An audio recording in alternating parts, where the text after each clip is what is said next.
Graça e paz, irmãos, bem-vindos a mais um vídeo. Estamos aqui para fazer um estudo bíblico sobre Romanos 1:1. E o versículo diz o seguinte: Paulo, servo de Jesus Cristo, chamado para apóstolo e separado para o Evangelho de Deus. Vamos dividir este versículo em três partes, em três declarações. Ou seja, servo de Jesus Cristo, chamado para apóstolo e separado para o Evangelho de Deus. Portanto, Paulo, quem era Paulo? Paulo é o homem que escreveu a carta aos Romanos, ou seja, aos habitantes da cidade de Roma que eram crentes em Cristo, irmãos na fé. Paulo era um fariseu, ele tinha sido fariseu a vida inteira até ser convertido pelo Senhor Jesus. Ele tinha nascido na cidade de Tarso, na Cilícia, na região da Turquia, e ele era um judeu, mas que tinha também cidadania romana. Ele também era um cidadão romano. Ele era um fariseu e os fariseus eram uma seita religiosa legalista de homens devotos à Torá, também chamado de Pentateuco, que são os primeiros 5 livros da Bíblia: Gênesis, Êxodo, Levítico, Números e Deuteronômio. Estes livros são os livros da lei ou da instrução de regras e de mandamentos. Deus deu os 10 mandamentos a Moisés e Moisés passou aos homens essas leis. E nós hoje temos leis por causa disto. A nossa consciência de que a lei é necessária veio dessa lei de Deus passada a Moisés.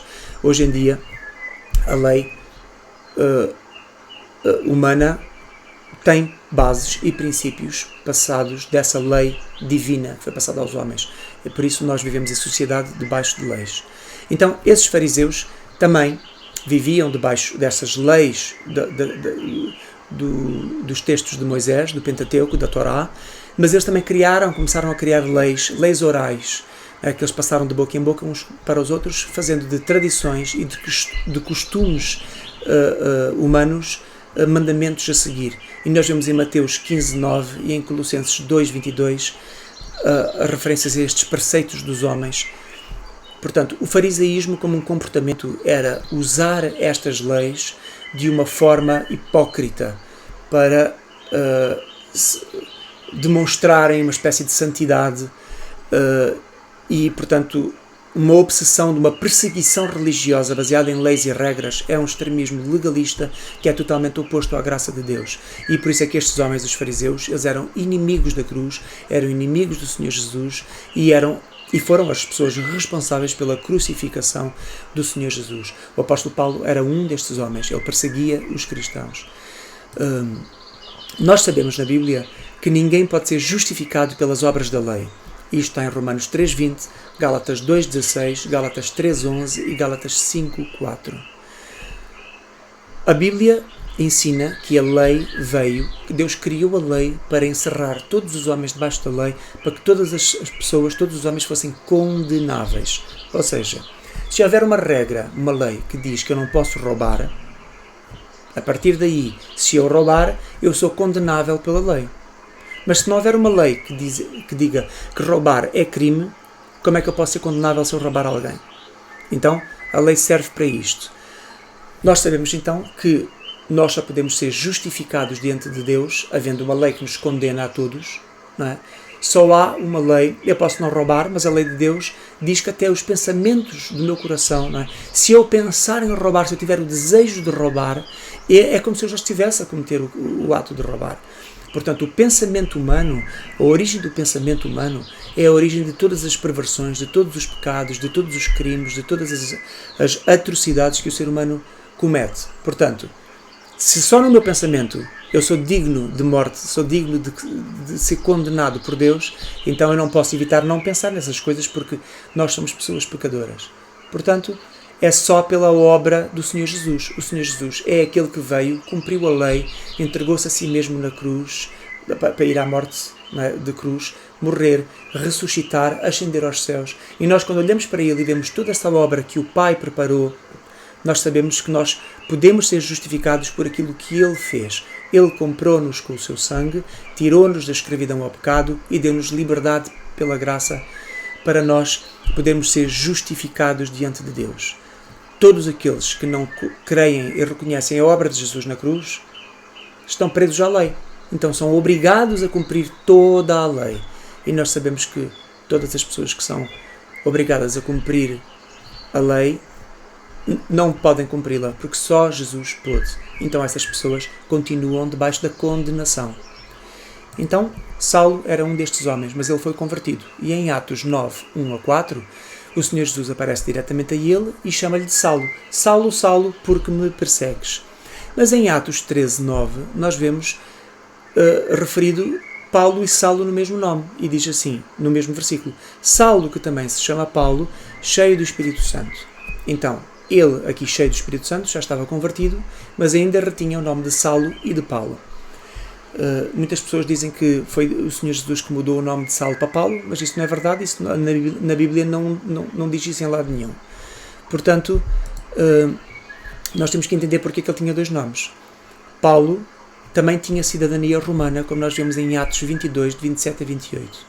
E, portanto, ele tinha o nome de Saulo, que era o nome hebraico dele. Shaul, que é o nome de Saul, o nome do primeiro rei de Israel, era o nome Saulo, traduzido para grego. Portanto, ele tinha esse nome, que era o nome original dele. Mas depois, como ele tinha cidadania romana, como está lá em Atos 22, né, 27 a 28, ele também tinha um nome romano, que é o nome Paulus. É o nome que, por ele ter cidadania, também tinha direito a ter um nome romano. Portanto, Paulus era a versão grega de Paulus em latim, este era o nome romano, e Saulos era a versão grega de Shaul, que era o seu nome hebraico, Saul. Embora o idioma romano fosse o latim, o grego também se tinha tornado uma língua influente e por isso é que o Novo Testamento é escrito em grego. Por isso é que nós vemos Saulos e Paulos, as versões gregas do latim Paulus, não é? E de Shaul ou de Saul em hebraico.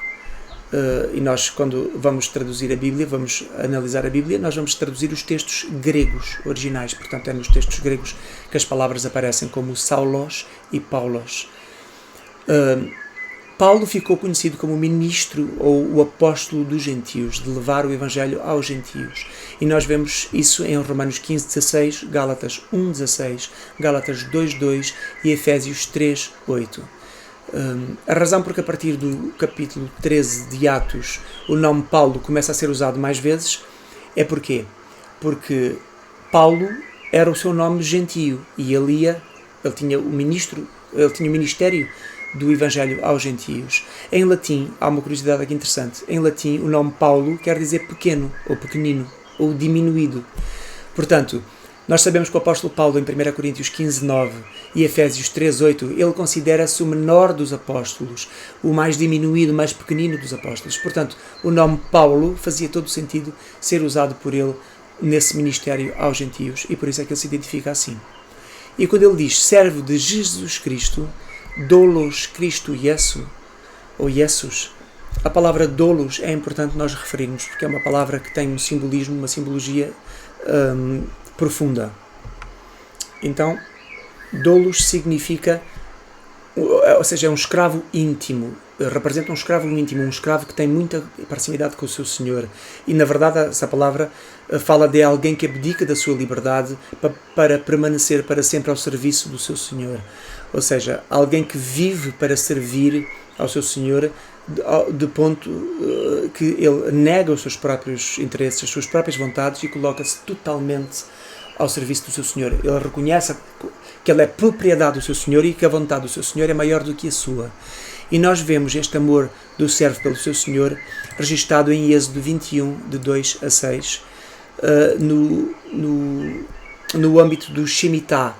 Ou seja, Deus tinha passado aos homens a ordenança de, ao sétimo dia, descansar, para se dedicar totalmente ao Senhor, para servir totalmente a Deus.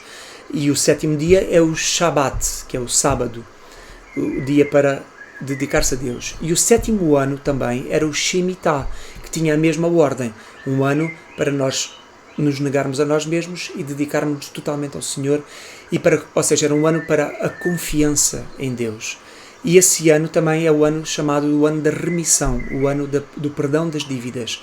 Então, Êxodo 21 está aqui a falar que se comprares um servo hebreu, 6 anos ele vai servir, mas ao sétimo ano, no ano do Shemitah, como é o ano da remissão, ele sairá livre de graça, ou seja, a dívida dele era perdoada.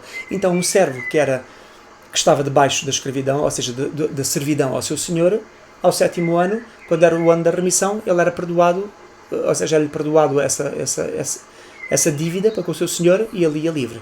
Mas depois no versículo 5 diz assim: mas se aquele servo expressamente disser, eu amo ao meu senhor, eu não quero sair livre, então o seu senhor furava-lhe a orelha, levava-lhe diante dos juízes, furava a orelha como um sinal de propriedade, e ele então o servirá para sempre. Então este princípio aqui de servo, não é, que está aqui registado, é exatamente o que a palavra doulos quer representar. A palavra hebed em hebraico é a mesma palavra, tem o mesmo simbolismo da palavra doulos. E o que é que isto simboliza aqui para nós cristãos? Nós fomos libertados pelo Senhor Jesus da escravidão ao pecado. Nós éramos escravos do pecado, e debaixo da servidão ao diabo, não é? E o Senhor Jesus vem, pela obra da cruz, e liberta-nos dessa servidão ao pecado. E então, compra-nos com o seu sangue precioso, e nós tornamos então servos do Senhor Jesus. Ao sermos servos do Senhor Jesus, nós reconhecemos que, embora tenhamos a liberdade, nós não queremos ir para o mundo livres, não é? Porque antigamente os servos também sabiam que, se eles fossem libertos e fossem mandados para o mundo, eles depois tinham que se fazer à vida e podiam morrer à fome, passar dificuldades, pobreza, miséria. Mas se eles permanecessem debaixo da servidão ao seu Senhor, eles tinham uma casa, tinham comida, tinham aquecimento, tinham proteção, tinham todas essas regalias. Portanto, nós como escravos, não é? Feitos livres, tornados livres pelo Senhor Jesus, nós reconhecemos que debaixo do senhorio do Senhor Jesus nós temos toda a proteção, todo o cuidado, todo o favor que nós precisamos para vivermos uma vida digna. Portanto, nós reconhecemos esse amor ao nosso Senhor, que o nosso Senhor é digno de ser servido, de ser honrado, e portanto nós queremos permanecer para sempre, como Êxodo 21 demonstra, ao serviço do nosso Senhor Jesus. Portanto, este simbolismo de doulos é muito importante para nós, como cristãos, reconhecer essa servidão. E o apóstolo Paulo reconhece que ele é servo do Senhor Jesus. Este espírito de sujeição de Paulo vai em encontro de outra afirmação de Paulo, quando em Gálatas 2:20 ele diz: não vivo mais eu, mas Cristo vive em mim. Quem dera que todos nós tivéssemos essa noção real na nossa vida de sermos esse tipo de servo. Esta sujeição em João 6,38 do Senhor Jesus é a mesma sujeição que Paulo tem e que nós também devíamos ter. O Senhor Jesus em João 6,38 diz assim: porque eu desci do céu não para fazer a minha vontade, mas a vontade daquele que me enviou. Então, se o Senhor Jesus negou-se totalmente a Ele mesmo para fazer a vontade do Pai, quanto mais não faríamos nós esse papel, não é? Também nos sujeitarmos, de negarmos a nossa própria vontade para servirmos ao nosso Deus, ao nosso Senhor. Portanto, colocar os interesses de Deus em primeiro lugar é o que significa, na verdade, negar-se a si mesmo. E nós vemos a doutrina da autonegação na Bíblia, em Mateus 16:24, Marcos 8:34, Lucas 9:23, Lucas 14:26, João 5:30, Filipenses 2:7, Mateus 10:39, Mateus 16:25, Mateus 23:12 e Tito 2:12 a 13. Tudo são passagens que demonstram essa autonegação. Nós temos que nos negar a nós mesmos para podermos servir. Então, assim que ele reconhece que é servo de Jesus Cristo e demonstra esta negação, não é? E esta sujeição, ele a seguir diz que foi chamado também para apóstolo. Portanto, em grego, kletos apóstolos. A palavra chamado, a palavra kletos, que vem da origem da palavra kaleo, significa ser chamado pelo nome. Alguém que é chamado depois de aceitar um convite para fazer parte de um grupo seleto de pessoas. Então, kaleo passa ainda a ideia de alguém ser chamado pelo nome do meio de uma multidão. Ou seja, um chamado particular e individual, que chama somente alguém pelo seu próprio nome. Se tiverem ali 4 pessoas com 4 nomes distintos e eu chamar somente um, Pedro anda cá, se ele for a única pessoa com aquele nome Pedro, ele vai reconhecer que só ele é que foi chamado. E os outros também vão automaticamente saber que eles não foram chamados. Portanto, é isto que a palavra kaleo quer dizer. O que é que está aqui a ser revelado? este convite, ou seja, este chamado é a eleição particular de Deus. Deus chama-nos pelo nome. Do meio da multidão, do meio do mundo, do meio das pessoas do mundo, Deus chama-nos particularmente. Então, quando nós entendemos esta palavra e a importância desta palavra, nós conseguimos entender melhor a doutrina da eleição e a forma como Deus realmente chama, esse chamado eficaz da Bíblia, que é uma doutrina. Não é? E, portanto, nós somos chamados, e o apóstolo Paulo reconhece que foi chamado assim. E nós somos chamados também para fazer parte do quê? Parte de um corpo, o corpo de Cristo, não é? Como está em 1 Coríntios 12, 27, Romanos 12, 5 e Colossenses 1, 24. O corpo de Cristo, todos nós somos as partes desse corpo. Cada um de nós, na igreja do Senhor Jesus, somos uma unha, somos um dedo, somos um pelo, somos um tendão, somos um músculo, somos um osso. E todos nós fazemos esse corpo do qual o Senhor Jesus é a cabeça. Portanto, a cabeça, assim como a nossa cabeça reina sobre o corpo, a nossa cabeça dá ordens ao nosso corpo para fazer estas coisas que nós queremos fazer, o Senhor Jesus também dá-nos ordens para nós fazermos aquilo que Ele manda, aquilo que Ele nos sujeita. Portanto, em 1 Pedro 2,9, nós vemos que nós somos chamados para sermos a geração eleita, o sacerdócio real, a nação santa e o povo adquirido. Para quê? Para anunciar as virtudes daquele que nos chamou das trevas para a sua maravilhosa luz. Ou seja, então aqui chamou também representa exatamente isto. Nós somos chamados por Deus das trevas, ou seja, do mundo. O mundo representa as trevas para a sua maravilhosa luz, que é para a salvação pela graça, para fazermos parte da família dos céus, para sermos herdeiros do reino dos céus, para vivermos eternamente no novo mundo que o Senhor Jesus vai criar, vai reconstruir para nós quando o fim vier e quando a ira de Deus cair sobre o mundo e o mundo for destruído, nós vamos viver num novo mundo criado. Portanto, é disto que se trata, não é? Esse chamados para esta vida eterna. E, portanto, ele diz que foi chamado para apóstolo. A palavra apóstolos, em grego, é semelhante à palavra shalach, ou shalach, que em hebraico quer literalmente dizer a mesma coisa. Ou seja, alguém que é delegado o papel de mensageiro, de ir a algum lugar e enviado com ordens a executar. Portanto, Paulo sabia que este era o seu papel. Ele foi chamado do mundo para ser enviado de volta ao mundo. Portanto, todos nós temos esse papel em Mateus 24:14 e em Mateus 28:19, prova que nós recebemos todos essa grande comissão, esse grande papel de ir pelo mundo, anunciar a graça de Deus, a salvação e as maravilhas da obra do Senhor Jesus na cruz. Eu vou já aqui dizer que nos dias atuais não faz sentido as pessoas serem chamadas de apóstolos no mesmo título, ou seja, na mesma categoria desse título original. Porque há condições específicas na Bíblia para estes homens terem sido chamados de apóstolos. E nós vemos que na Bíblia não foi toda a gente chamada de apóstolo. Somente alguns homens foram chamados de apóstolo. Portanto, nós, nos dias de hoje, se nós formos ver o papel de cristão no seu sentido mais básico, como apóstolo, como mensageiro, ok, tudo bem. Então, nesse sentido, todos nós somos apóstolos. Não há ninguém diferente. Todos nós somos apóstolos. Mas um título de autoridade hierárquica, ou seja, de hierarquia dentro de uma igreja, não faz sentido nos dias de hoje. Porque nem todos os homens foram chamados de apóstolos na Bíblia, não é? E se nós formos ver homens como Timóteo, Tito, Filemon, João Batista, esses homens não foram apóstolos na Bíblia, nem tiveram a presunção de se chamarem a si mesmos de apóstolos. Portanto, porquê que há homens hoje que têm essa presunção? O próprio apóstolo Paulo disse que ele era como um abortivo, que não era digno de ser chamado de apóstolo. Se o apóstolo Paulo não era digno de ser chamado de apóstolo, quem são estes homens? Porquê que estes homens acham que o título de apóstolo lhes dá alguma autoridade dentro de uma igreja? Isto não faz sentido nenhum.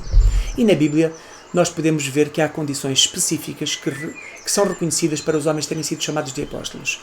E eu vou reconhecer aqui essas três características. Terem sido chamados e nomeados pelo Senhor Jesus, como está em Mateus 1:4. Terem estado com Jesus na sua presença, em Marcos 3, de 13 a 14, e terem recebido instruções diretamente do próprio Senhor Jesus, como está em Mateus 11:1. Portanto, nos dias de hoje, Ninguém pode reunir estas condições e ser um apóstolo como um título de hierarquia, de autoridade dentro de uma igreja. Quando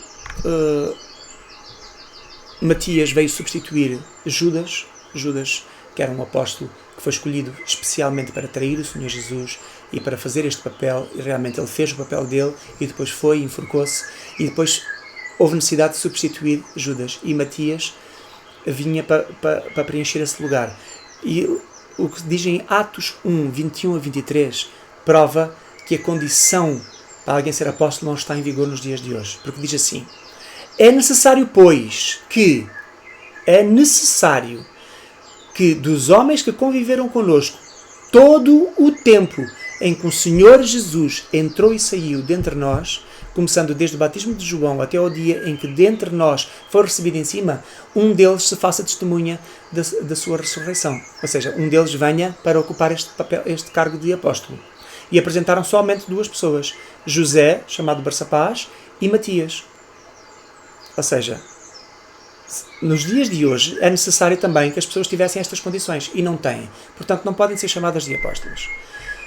O apóstolo Paulo foi chamado de abortivo, ele próprio chamou-se de abortivo, não é? Como sendo digno em 1 Coríntios 15, 8, mas ele reuniu estas condições. Ele foi chamado e nomeado diretamente pelo Senhor Jesus, e está lá em Atos 9.4, em 1 Timóteo 1.1. Ele ouviu e viu o Senhor Jesus glorificado depois da sua ressurreição, Atos 9.17, 1 Coríntios 15, de 5 a 9, e 1 Coríntios 9, de 1 a 2, e ele também recebeu do Senhor instruções para o ministério. Gálatas 1.12, 1 Coríntios 11.23 e 2 Coríntios 12.1. Portanto, ele pode ser chamado de apóstolo. Quando ele também diz que foi separado para o Evangelho de Deus. Então, vamos ver agora aqui. Separado, a palavra aforismenos é a palavra que literalmente quer dizer criar uma barreira. Foi posto para um lado e foi criada uma barreira, ou foi delineado ou delimitado um limite que de lá não se passa para cá, nem de cá se passa para lá. É o que a palavra aforismenos quer literalmente dizer.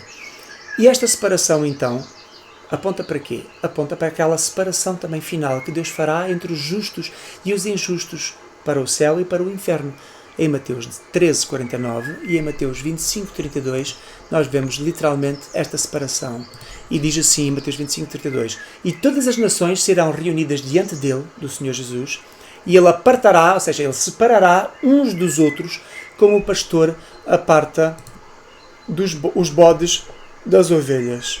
Portanto, nós vemos que esta separação é bíblica, que Deus tem o desejo de fazer esta separação, de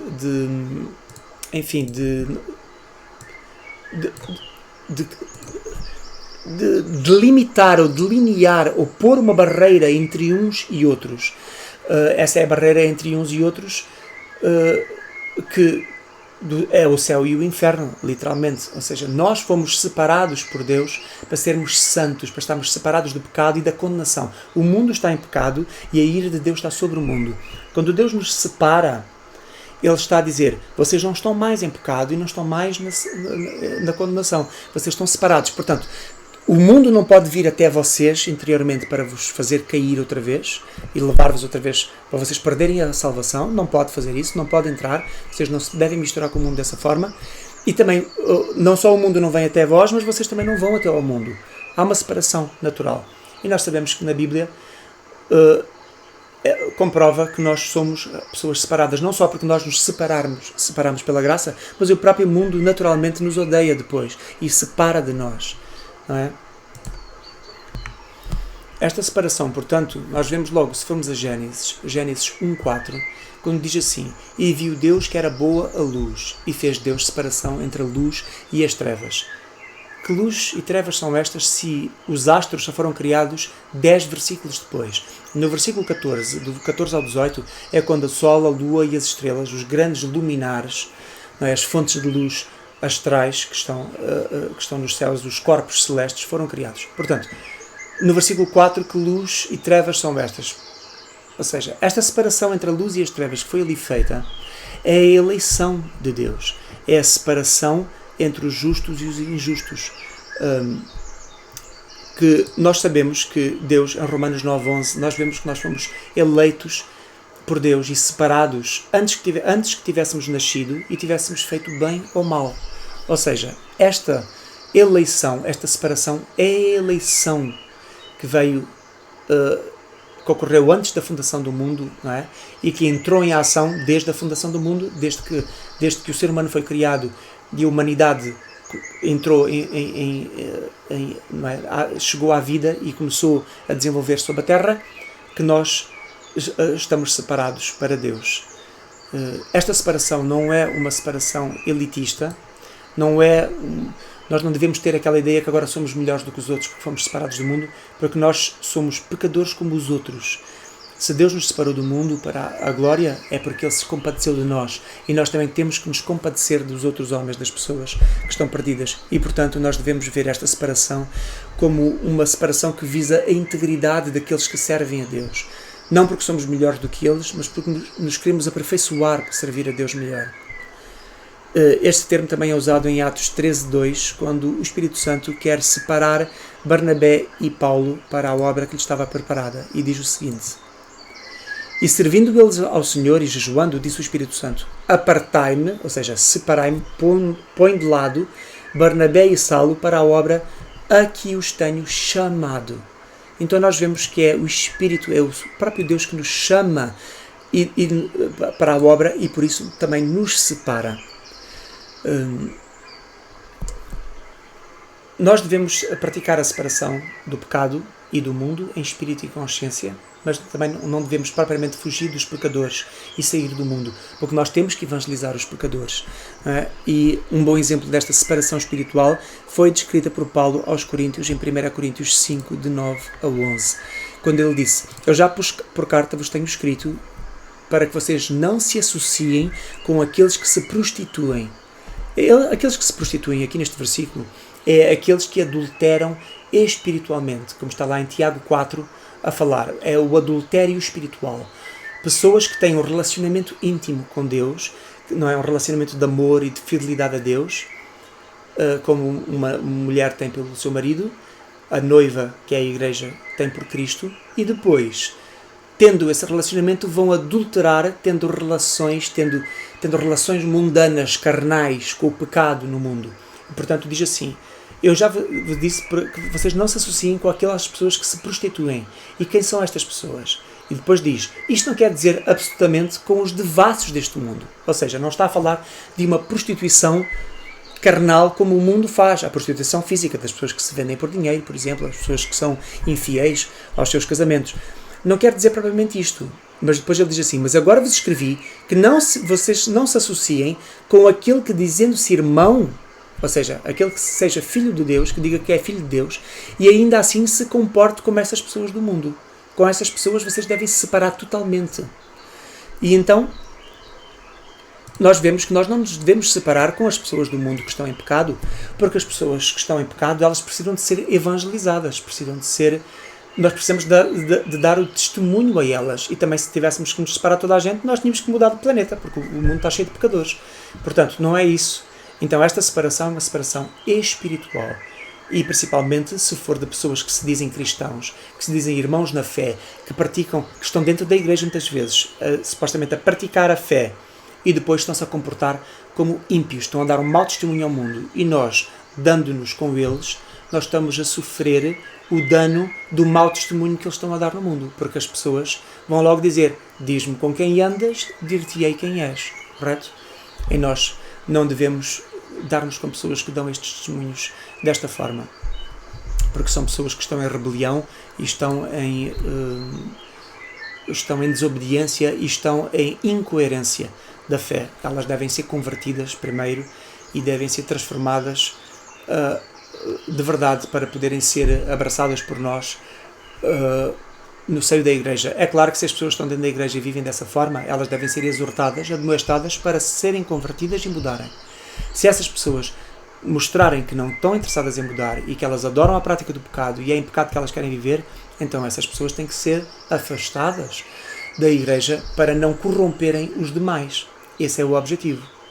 E, portanto, a separação bíblica é a separação que preserva a santidade do corpo da igreja. E quando ele diz que foi separado, nós fomos separados do mundo, correto? Como ele foi separado do quê? Ele foi separado do mundo. E separado para quê? Para o Evangelho.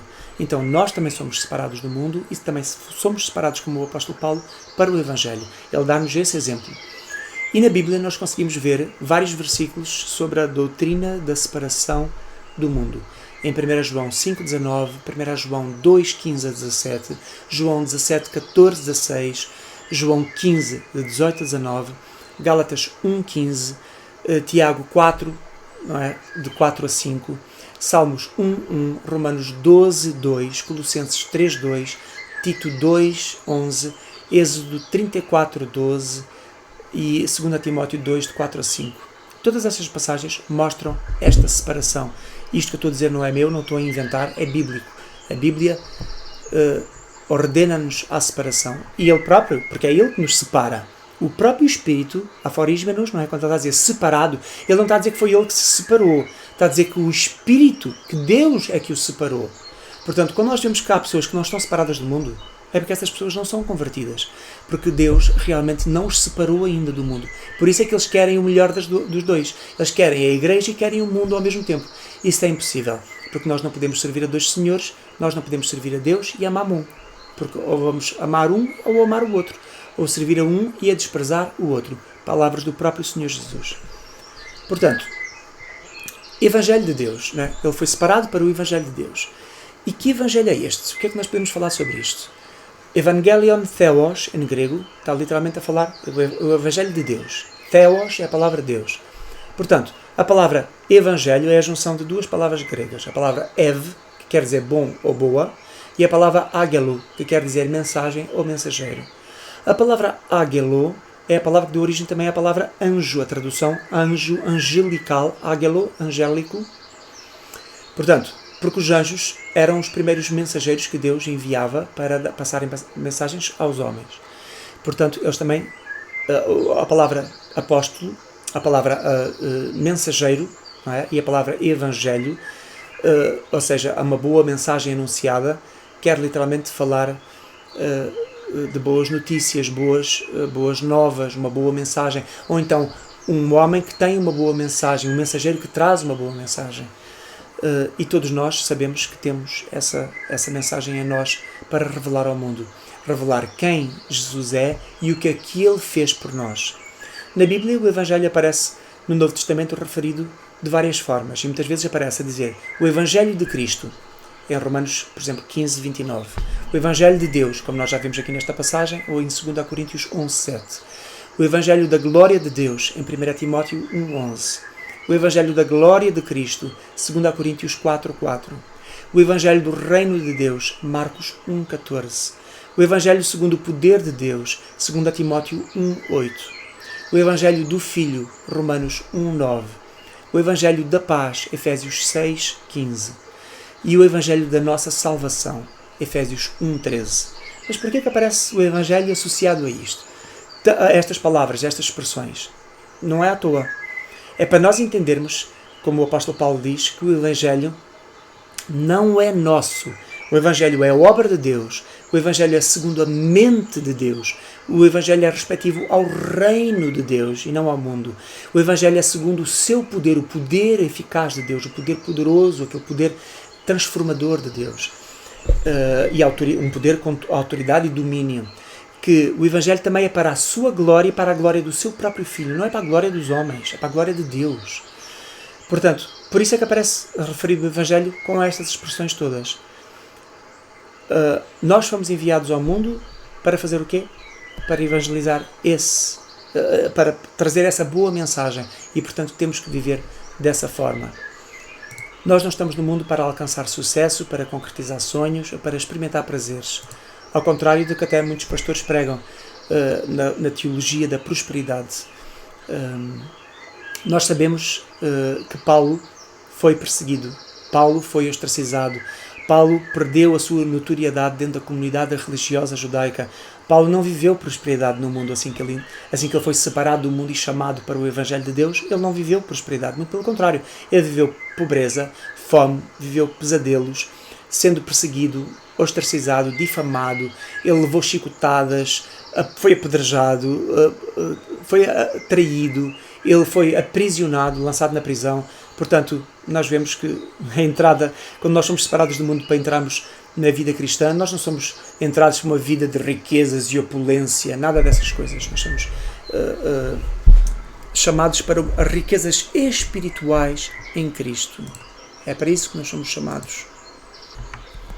Portanto, as circunstâncias da vida de um crente podem mudar e podem variar e incluir ou não tanto prosperidade terrena, sim, como também pobreza ou miséria, não é? Neste mundo comparado com os outros. Porque nós temos que pensar sempre que a vida de um crente, do ponto de vista daquilo que o define, não é o seu sucesso, o seu fracasso social, ou seja, debaixo da nossa comparação cultural com os outros. Tanto na fartura como na carência, a nossa postura deve ser idêntica à de Paulo, como ele descreve a Filipenses 4, 12 a 13, que ele diz, tanto na pobreza como na fartura, não é? Tanto na abundância como na carência, em todas as coisas eu vou estar grato, porque eu posso todas as coisas em Cristo que me fortalece. Então, a nossa confiança, a nossa certeza e o nosso sucesso está nesse fortalecimento do Senhor Jesus na nossa vida. E é aí que nós podemos estar verdadeiramente firmes e fortes e gratos. É muito difícil estar-se infeliz quando se está grato, não é? Portanto, se Deus quiser ser glorificado e conhecido no mundo através do nosso sucesso e da nossa prosperidade terrena, Ele vai fazê-lo, se Ele quiser. Da mesma forma, se Ele quiser ser glorificado, quiser dar poderosos testemunhos da fé através do sofrimento e das dificuldades na nossa vida, Ele também vai fazê-lo. Porque muitas vezes a nossa prosperidade terrena é o nosso fracasso espiritual. Temos muito no mundo, muitas riquezas no mundo, mas espiritualmente não temos nada. Não é? Assim como a nossa miséria financeira no mundo, muitas vezes, é a nossa riqueza e o nosso sucesso no que diz respeito à realidade eterna. Porque só talvez quando nós somos moídos e caímos na pobreza e nas dificuldades, é que nós sentimos aquela necessidade de buscarmos a Deus e buscarmos o sustento dos céus que Ele nos dá. Não é? Portanto, nós devemos negar-nos a nós mesmos e devemos evangelizar as pessoas, como o apóstolo Paulo evangelizava também, para mostrar as riquezas abundantes, as riquezas espirituais em Cristo, como está lá em Efésios 2:7, que diz, não é? Para mostrar nos séculos vindouros as abundantes riquezas da sua graça pela sua benignidade para connosco, não é? Para com a Igreja em Cristo Jesus. É para isto que nós vivemos, não é? E é para isto que Jesus também veio à Terra. Portanto, nós vemos no próprio Senhor Jesus que nenhuma promessa de prosperidade terrena foi feita por Ele aqui. Ele próprio disse que as raposas tinham os seus covis e Ele não tinha onde pousar a cabeça, onde se encostar. Não é? Portanto, Ele veio de uma vida simples, totalmente negando riquezas da terra. Ele não precisava disto para nada. E ele sabia que a total confiança e dependência do Pai, que o Pai ia suprir todas as necessidades dele. Se nós tivermos a mesma postura, nós vamos viver vidas cheias de ações de graça, cheias de felicidade e cheias de contentamento, sabendo que Deus verdadeiramente cuida de nós. Em Mateus 16, 25 a 26, diz assim: porque aquele que quiser salvar a sua vida, perdê-la-á. E quem perder a sua vida por amor de mim, achá-la-á. Isto é o Senhor Jesus a falar. Pois o que é que aproveita ao homem ganhar o mundo inteiro se perder a sua alma? Ou que dará ao homem a recompensa da sua alma? Então, quando nós evangelizamos, nós temos que a nossa mensagem do Evangelho venha para esta simplicidade de coração, esta sujeição de serem servos, de serem chamados e separados do mundo para servir ao Senhor desta forma. Por isso nós também lemos em Tiago 2,5 a dizer: ouvi, meus amados irmãos, porventura não escolheu Deus aos pobres deste mundo para serem ricos na fé e herdeiros do reino que prometeu aos que o amam? Então, quando o apóstolo Paulo verdadeiramente se define como servo de Jesus Cristo, chamado para apóstolo e separado para o Evangelho de Deus, ele está a mostrar uma postura de simplicidade, de autonegação, de sujeição ao Senhor Jesus, de entrega total para fazer a vontade do Senhor em primeiro lugar.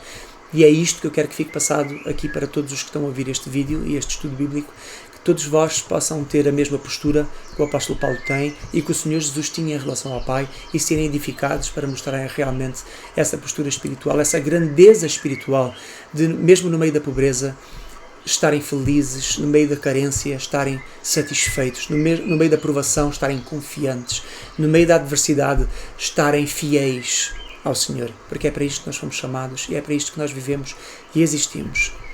Que Deus vos abençoe. Graça e paz do Senhor Jesus. Amém.